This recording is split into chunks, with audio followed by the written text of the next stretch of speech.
Sarah stared at her coffee cup, watching the foam slowly dissolve into nothingness, much like her enthusiasm for this entire evening.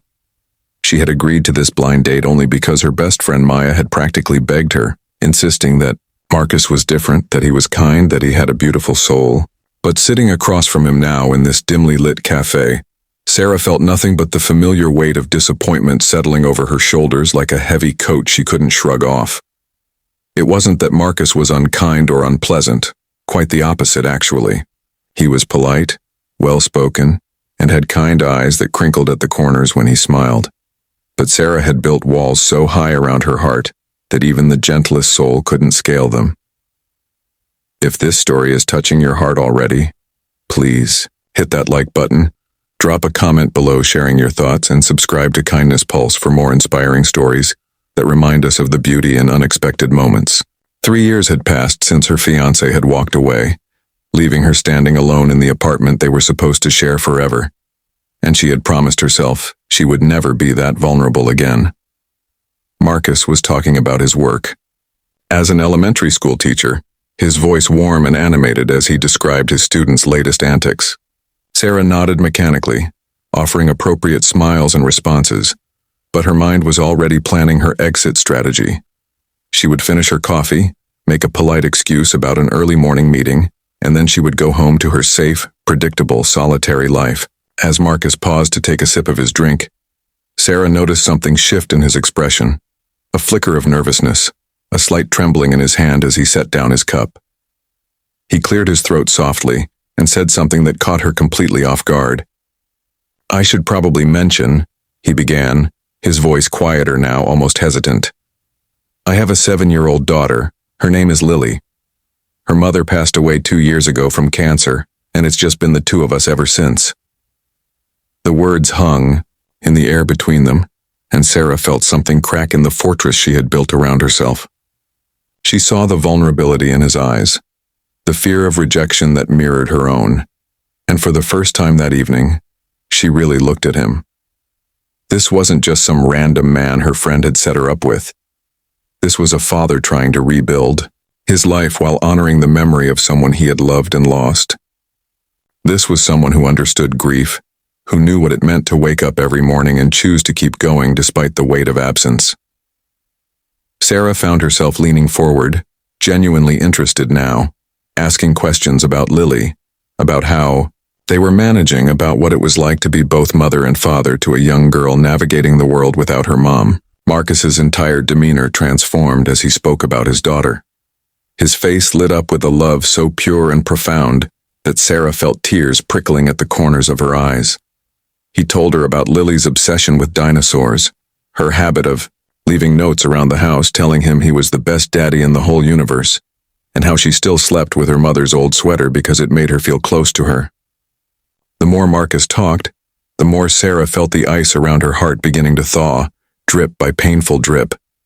The evening stretched longer than Sarah had planned, and she found herself laughing, genuinely laughing, for the first time in months.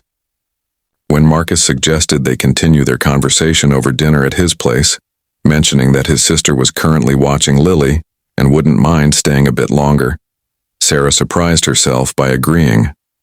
The drive to his house was filled with comfortable conversation and shared playlists, and Sarah felt something unfamiliar stirring in her chest, something that felt dangerously close to hope. Marcus's home was modest but warm, with crayon drawings covering the refrigerator and a collection of stuffed animals arranged carefully on the living room couch. They had just started preparing dinner together when they heard the front door open. His sister's voice called out a greeting, followed by the sound of small feet running through the hallway. Sarah turned toward the noise just as a little girl with wild curly hair and her father's kind eyes burst into the kitchen. Lily stopped, dead in her tracks when she saw Sarah, her mouth falling open in shock. For a moment, nobody moved. Then Lily's face broke into the brightest smile Sarah had ever seen, and she pointed directly at her with a trembling finger. "Daddy!" she shrieked, bouncing on her toes with uncontainable excitement. "Daddy, it's her. It's the lady from your bedtime story. The one with the sad eyes who forgot how to smile."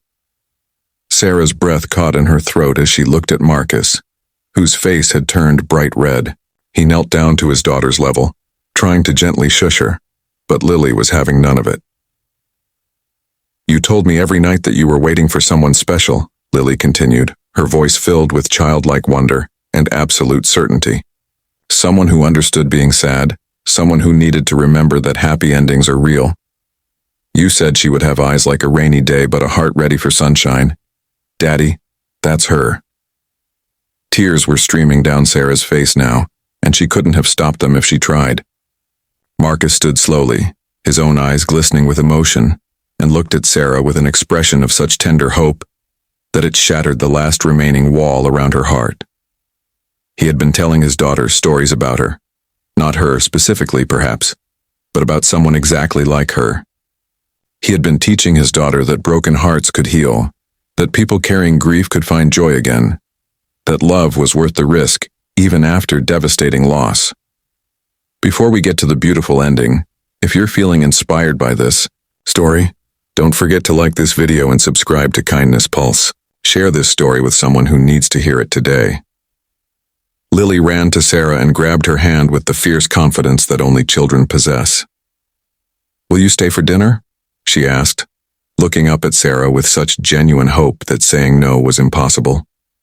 "I can show you my dinosaur collection, and Daddy makes really good spaghetti, and maybe you can help me write a story too." Sarah looked from Lily to Marcus and then back to Lily, and for the first time in 3 years, she allowed herself to believe in possibility again. "I would love to stay for dinner," she whispered, squeezing the little girl's hand. That evening, sitting around a table covered with dinosaur placemats and mismatched dishes, sharing spaghetti and stories and laughter, Sarah understood something profound. Sometimes the greatest love stories don't begin with fireworks and passion.